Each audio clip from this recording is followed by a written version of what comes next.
नमस्कार दोस्तों, स्वागत है आप सभी का लर्नोलॉजी अड्डा में। जैसा कि पता है आप सभी को, ग्राम पंचायत अधिकारी का फुल कोर्स चल रहा है चैनल पे। उसी संबंध में हम पढ़ रहे हैं पंचायतों के वित्तीय स्रोत व कार्य योजना, जिसमें कल हमने पहला टॉपिक जो था पंचायत स्तर पर संग्रहित किए जाने वाले कर, उपकर और आय के अन्य स्रोत को देखा। आज की इस वीडियो में हम देखेंगे राज्य वित्त आयोग की संरचना, अधिकार व क्रियाकलाप को। इसके बाद हम 3, 4, 5, 6 इस टॉपिक पे कुल 6 वीडियो बनेंगे। हम ये तीसरा चैप्टर लेके आए हैं। ये भी 10 मार्क्स का चैप्टर है और 10 मार्क्स में कम से कम तो 2 से 3 क्वेश्चन तो राज्य वित्त आयोग से और केंद्रीय वित्त आयोग क्वेश्चन आएंगे। केंद्रीय वित्त आयोग से और राज्य वित्त आयोग से। राज्य वित्त आयोग का जो आर्टिकल है 243 है और केंद्रीय वित्त आयोग का जो आर्टिकल है 280 है। तो चलिए वीडियो पे चलते हैं।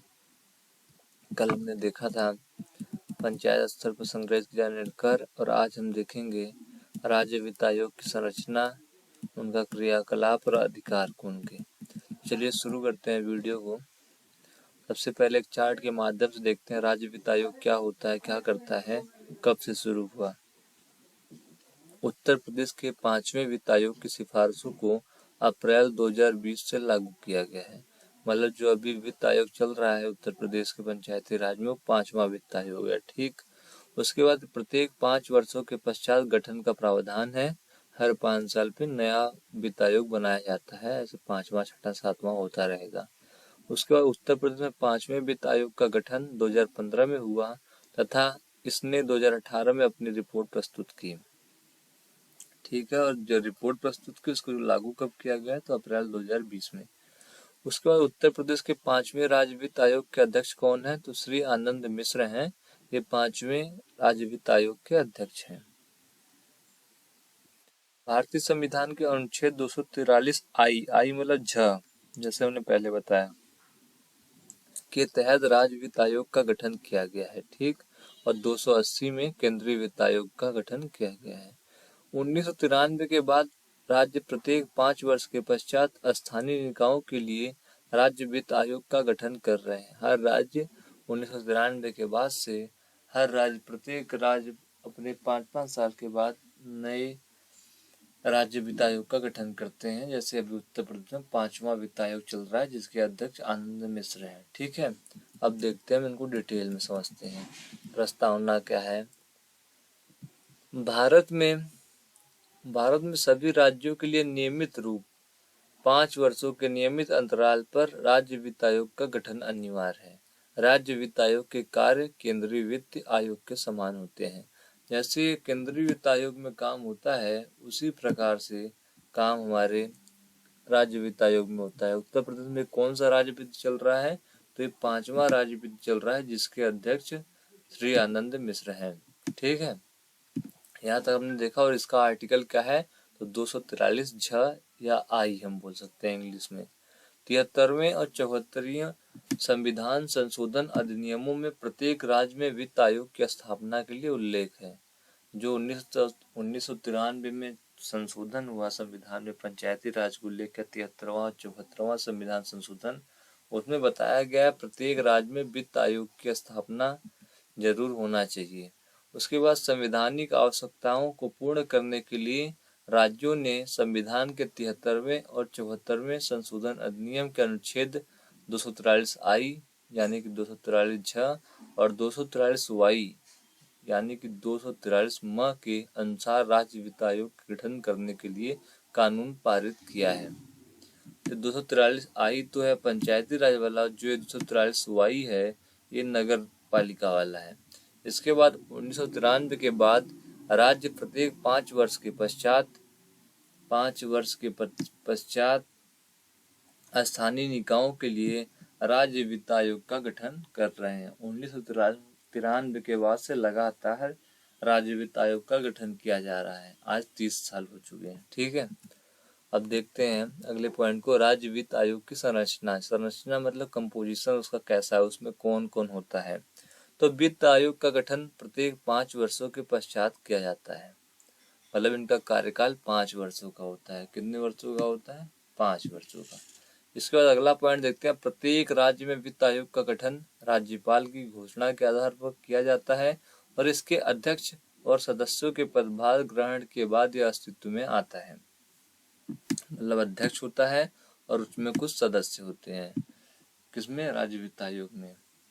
जहां तक वित्त आयोग की संरचना का सवाल है, इसमें एक अध्यक्ष और कुछ सदस्य होते हैं। कुछ राज्यों में उसके सदस्यों की संख्या राज्य विधानसभा द्वारा निर्दिष्ट की जाती है। कुछ राज्यों में जो राज्य की विधानसभा होती है वही डिसाइड करता है कि इसमें कितने सदस्य होंगे राज्य वित्त आयोग में। अब बात करते हैं अध्यक्ष सदस्यों के लिए योग्यता क्या है, उनको क्या क्वालिफिकेशन होनी चाहिए, क्या एलिजिबिलिटी है, इसको समझते हैं राज्य वित्त आयोग के अध्यक्ष और सदस्य बनने के लिए। कुछ राज्यों ने स्पष्ट रूप से अध्यक्ष और सदस्यों की नियुक्ति के लिए योग्यता शर्तों को निर्दिष्ट किया है, जबकि अन्य राज्यों में ऐसा कोई भी निर्देश नहीं है। मतलब कुछ खास राज्य हैं जिन्होंने एक पूरा प्रोफार्मा बना रखा है कि अध्यक्ष के लिए ये क्वालिफिकेशन है और सदस्य के लिए है, लेकिन कुछ राज्यों ने ऐसा नहीं किया है। तो जिसमें पंजाब है, पंजाब में वित्त आयोग के अध्यक्ष के रूप में नियुक्त किए जाने वाले व्यक्ति का सार्वजनिक मामलों में अनुभव होना आवश्यक है। पंजाब जो प्रदेश है, राज्य है हमारा भारत का, उसमें अगर आपको राज्य वित्त आयोग का अध्यक्ष बनना है तो आपको सार्वजनिक मामलों में अनुभव होना आवश्यक है। और इसके सदस्यों के रूप में नियुक्त किए जाने वाले व्यक्तियों में निम्नलिखित योग्यताएं होनी चाहिए। देखिए क्या क्या योग्यताएं होनी चाहिए सदस्यों में। तो वित्तीय और आर्थिक मामलों में पंचायत से संबंधित विशेष ज्ञान, वित्तीय और आर्थिक मामलों में पंचायत से संबंधित विशेष ज्ञान और अनुभव हो, अथवा वित्तीय और आर्थिक मामलों में नगर पालिकाओं से संबंधित विशेष ज्ञान और अनुभव हो। वित्तीय मामलों और प्रशासन में व्यापक अनुभव तथा अर्थशास्त्र का विशेष ज्ञान हो। मतलब आपके पास इतना योग्यता होना चाहिए पंजाब राज्य के लिए। उसके बाद किसी भी व्यक्ति को वित्त आयोग का सदस्य या अध्यक्ष नियुक्त करने से पहले राज्यपाल का इस संदर्भ में संतुष्ट होना आवश्यक है। मतलब सारा डिसाइड करना है राज्यपाल को। अगर किसी को अध्यक्ष बनाना है या सदस्य बनाना है तो राज्यपाल की ये जिम्मेदारी बनती है कि वो उनको मतलब चेक करे और उससे संतुष्ट हो। उस व्यक्ति का वित्तीय अथवा किसी भी प्रकार का कोई हित ना हो। मतलब अगर उसे अध्यक्ष बनाया जाए तो उस व्यक्ति का कोई मतलब लाभ ना हो सके इस पद के द्वारा, या उसके रिश्तेदारों का भी कोई लाभ ना हो इस पद के द्वारा। ऐसा हमें चेक करके तब उसे अध्यक्ष या सदस्य बनाना है, जिसका उसके कार्य पर प्रतिकूल प्रभाव हो और न ही उस व्यक्ति का कोई हित वित्त आयोग के अन्य सदस्यों के किसी कार्य में कोई बाधा डालता हो। इस प्रकार से चेक करके राज्यपाल की ये ड्यूटी है उसी इंसान को अध्यक्ष बनाए जिनको मतलब किसी प्रकार का वित्तीय फायदा ना हो, या उनसे कोई सदस्यों के प्रति मतलब दुर्व्यवहार ना हो कि वो काम ना कर सके। अयोग्यता क्या क्या है, हमने देखा योग्यता, अब देखते हैं अयोग्यता। अयोग्यता क्या हो सकता है? निम्नलिखित कारणों के आधार पर कोई भी व्यक्ति वित्त आयोग का सदस्य बनने से अयोग्य घोषित किया जा सकता है। कैसा हो कि वो अयोग्य हो सकता है राज्य वित्त आयोग के लिए? यदि वो अस्वस्थ मन का हो, मतलब थोड़ा पागल हो, हल्का पागल, हाफ माइंड हो। यदि वो दिवालिया हो, मतलब बैंक करप्ट हो गया हो, उसके बैंक में पैसा ना हो, लोन लेके भाग चुका हो, रिकवरी की जा रही हो उसकी। यदि उस पर किसी नैतिक अधमता का दोष सिद्ध हो चुका है। राज्य वित्त आयोग के सदस्य के रूप में यदि उसके वित्तीय अथवा कोई अन्य हित से उसके कार्यों पर प्रतिकूल प्रभाव की संभावना है। जैसा हमने ऊपर बात किया कि उसके उस पद पर होने से उसका या उसके परिवार का कोई लाभ नहीं होना चाहिए, और उसके वित्तीय अथवा कोई अन्य हित से उसके कार्यों पर प्रतिकूल प्रभाव की संभावना हो, उसके कार्य पर कोई प्रभाव ना पड़े, उस व्यक्ति को ये अध्यक्ष व सदस्य बनाया जाए। अब देखते हैं सदस्यों का कार्यकाल कितना होता है। तो राज्य वित्त आयोग का प्रत्येक सदस्य राज्यपाल द्वारा निर्धारित कार्यावधि तक नियुक्त किया जाता है, किंतु वह पुनर्नियुक्ति के लिए पात्र होगा। मतलब राज्य वित्त आयोग में जो भी मेंबर हैं उनको दोबारा अपॉइंट किया जा सकता है। अगर एक बार उनका कार्यकाल कंप्लीट हो चुका है फिर भी उन्हें दोबारा रीअपॉइंट किया जा सकता है। इस पॉइंट को आप जरूर याद करिए। यह प्रावधान है कि वह अपनी कार्यवधि पूर्ण होने से पहले अपने पद से त्याग पत्र दे सकता है। वह अपना त्याग पत्र राज्यपाल को सौंपेगा। अगर वो उसे काम करने में उसका मतलब मन नहीं लग रहा है या किसी कारणवश अगर वह कार्यअवधि से पहले ही अपना रेजिग्नेशन लेटर देना चाहे तो वह राज्यपाल को दे सकता है। इसके बाद सेवा की शर्तें क्या है। जो हम सेवा राज्य वित्त आयोग में जो भी सदस्य अध्यक्ष बनाया तो उसकी शर्त क्या है। वित्त आयोग के अध्यक्ष एवं सदस्य राज्य वित्त आयोग को अपनी पूर्णकालिक अथवा अल्पकालिक सेवा प्रदान कर सकते हैं। मतलब या तो पूरा जो कार्यकाल है उनका उतना करें या उससे पहले भी वह अपना राज्यपाल को रेजिग्नेशन लेटर सौंप सकते हैं। जैसे राज्यपाल प्रत्येक मामले में निर्देश दे और उन्हें राज्य सरकार की आज्ञा के अनुसार शुल्क अथवा वेतन भत्ते दिए जाएंगे। उन्हें राज्य सरकार की आज्ञा के अनुसार शुल्क अथवा वेतन एवं भत्ते दिए जाएंगे। सैलरी कौन देगा राज्य वित्त आयोग के मेंबर्स को और अध्यक्ष को, तो देगा राज्य सरकार। किसके माध्यम से देगा, तो राज्यपाल के। इसके बाद हम पढ़ेंगे राज्य वित्त आयोग के कार्य। उनके कार्य क्या है, राज्य वित्त आयोग के प्रदेश में वो क्या कार्य करते हैं, किस प्रकार पंचायत की मदद करते हैं, इसको देखते हैं हम।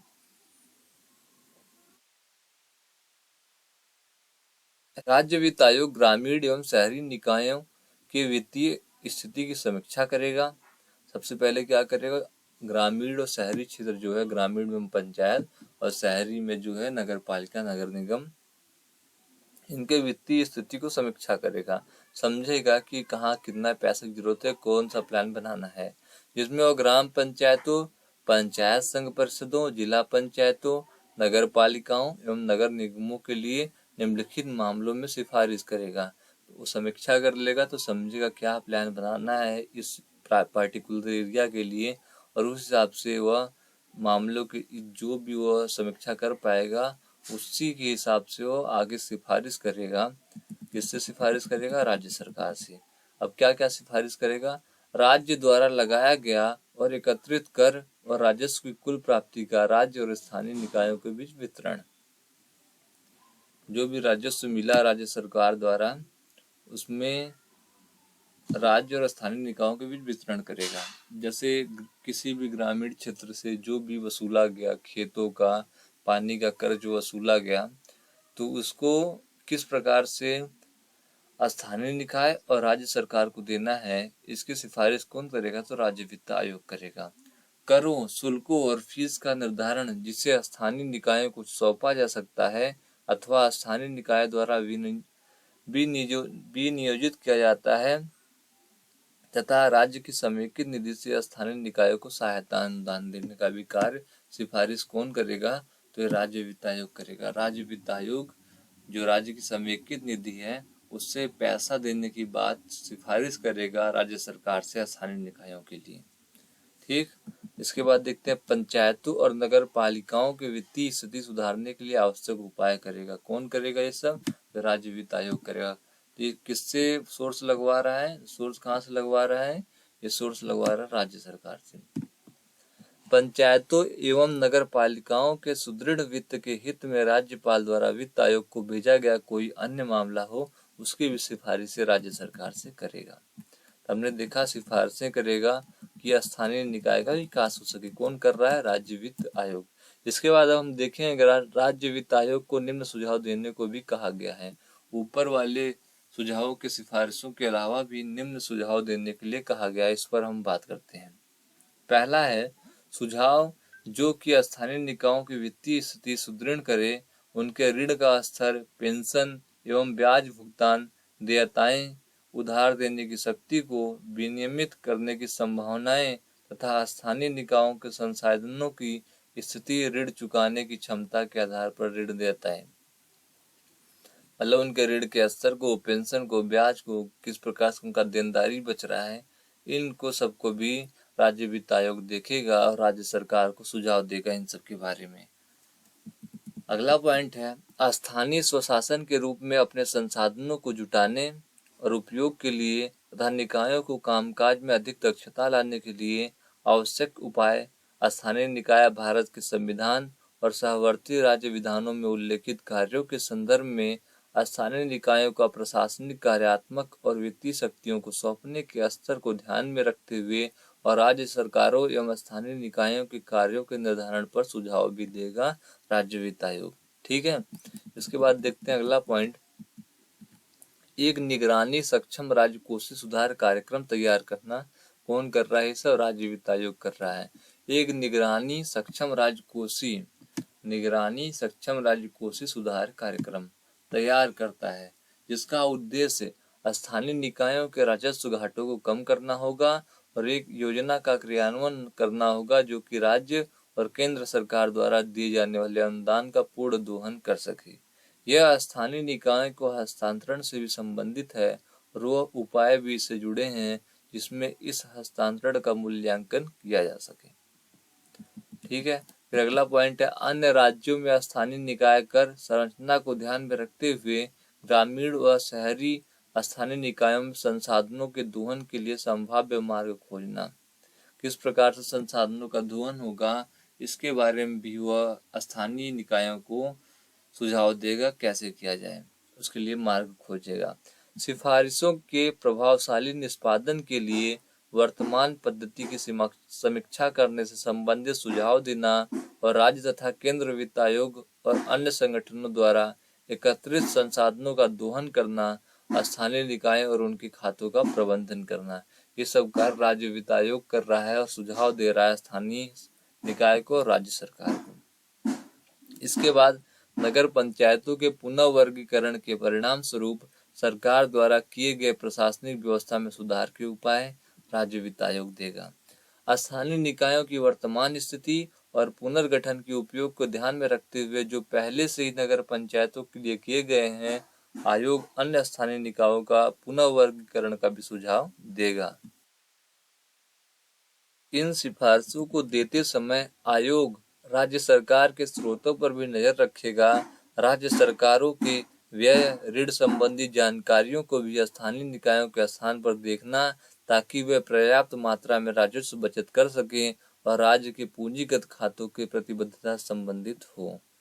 मतलब राज्य वित्त आयोग की जिम्मेदारी, मतलब एक तरह से ये कोरिलेशन बना रहा राज्य सरकार और स्थानीय निकाय के बीच, कैसे उनका भी फायदा हो सके और निकायों का भी फायदा हो सके। इसके बाद देखते हैं, राज्य वित्त आयोग निम्नलिखित के संबंध में भी ध्यान केंद्रित कर सिफारिश करेगा। उसके ऊपर सिफारिश किया, फिर सुझाव दिया और फिर देखते हैं किन किन बातों पर सिफारिश कर सकता है। भारत सरकार के दिशा निर्देशों के अनुसार ग्रामीण और शहरी स्थानीय निकायों का वर्गीकरण और उसके परिणाम को भी सिफारिश करेगा राज्य सरकार से। हस्तांतरण का वर्तमान स्तर तथा अन्य संसाधनों का राज्य एवं केंद्रीय सरकारों से हस्तांतरण और अन्य एजेंसियां जिनमें राज्य वित्त आयोग द्वारा स्थानीय निकायों को पुरस्कार और सिफारिशों तथा उनको पर्याप्तता से शामिल है, इनका भी सिफारिश वह राज्य सरकार से करेगा। उसके बाद पूंजी निर्माण की आवश्यकता को ध्यान में रखते हुए राजस्व व्यय को पूरा करने के लिए स्थानीय निकायों की आवश्यकता होगी। किस प्रकार से राजस्व को ज्यादा खर्च ना करें, इस पर भी वो सिफारिश करेगा, सुझाव देगा। अगले वित्तीय वर्ष के लिए स्थानीय निकायों के राजस्व संसाधन पर भी ध्यान देगा। किस प्रकार से अगले वित्तीय वर्ष में कहां से कर लेने हैं, कैसे लेने हैं, इस पर भी वह सिफारिश करेगा। आवर्ती और आवर्ती हित घटकों के व्यय की उचित राजकोषीय प्रबंधन के संदर्भ में भी सुझाव देगा, सिफारिश करेगा राज्य सरकार से। वित्त आयोग और राज्य वित्त आयोग की सिफारिशों को कार्यान्वित करने की स्थिति और स्थानीय निकाय द्वारा संसाधनों का उपयोग, इस पर भी सिफारिश करेगा और राज्य सरकार से, और उस पर सुझाव भी देगा। इसके बाद देखते हैं, राज्य वित्त आयोग आधारभूत लोकतंत्र को सशक्त बनाने के लिए ग्राम सभा के कार्यों, इसको गैर सरकारी संगठनों मतलब एनजीओ, लाइन एजेंसियों, विभागों से संपर्क की अन्य राज्यों के बराबर समीक्षा करेगा। जैसा अन्य राज्यों में चल रहा है उनको उनके रिपोर्ट्स को पढ़ेगा और अपने राज्य में भी उसी प्रकार से वह कार्य करेगा, सुझाव देगा, सिफारिशें करेगा। इसके बाद यह आवंटन विभाज्य जोड़ का 4.31% है। यह 2019-20 में स्थानीय निकायों के लिए अनुदान राशि की वृद्धि है, मतलब 4.34% की बढ़ोतरी की गई है, जो कि विभाज्य जोड़ के 3.54% 87,352 करोड़ रुपए की राशि है। यह अनुदान 90-10 के अनुपात में जनसंख्या और क्षेत्रफल के आधार पर राज्यों के बीच विभाजित किया जाएगा। अनुदान पंचायत के सभी 3 स्तरों गांव, ब्लॉक एवं जिले को उपलब्ध कराया जाएगा।